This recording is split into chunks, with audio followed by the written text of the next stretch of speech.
Following the 5-hour Battle of Franklin on the evening of November 30th, 1864, the sun rose the next morning, and the small town of Franklin, Tennessee, with a population of 750, witnessed a horrific scene. 2,500 soldiers lay dead, their bodies strewn across the Harpeth Valley. 7,000 more lay wounded in makeshift hospitals around the area. Orders were issued to hastily bury the deceased soldiers. Then General Hood's battered Confederate army pushed on toward Nashville. The dead were laid to rest where they had fallen during the battle, and they were buried roughly 2.5 feet deep and wide enough to lay 2 men side by side. The graves were marked with crude wooden boards that bore, when known, the soldiers' names, ranks, and units. Later that spring, in April 1865, the American Civil War came to an end. Months passed, and winter took its toll on the Harpeth Valley.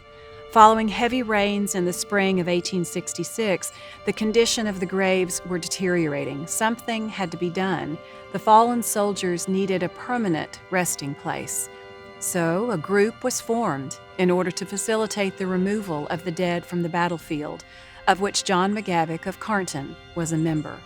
This burial association hired a small team of people to exhume the Southern dead and to move them to 2 acres donated by John McGavock, adjacent to the McGavock family cemetery. During the reburials, careful attention was paid to any remaining grave markers. Names, states, regiments, and any other identifying information was recorded, and the list of the dead was prepared and given to John and Carrie McGavock of Carnton. John and Carrie maintained this register of names for the rest of their lives.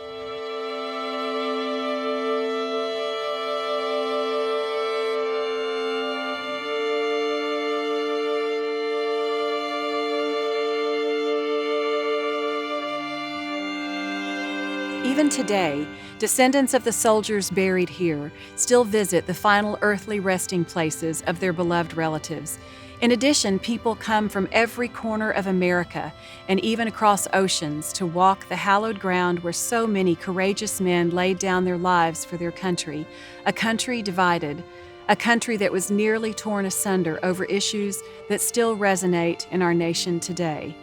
I invite you to read more about the formation of the McGavock Cemetery and the history of the people who lived and died here in my Carnton novels.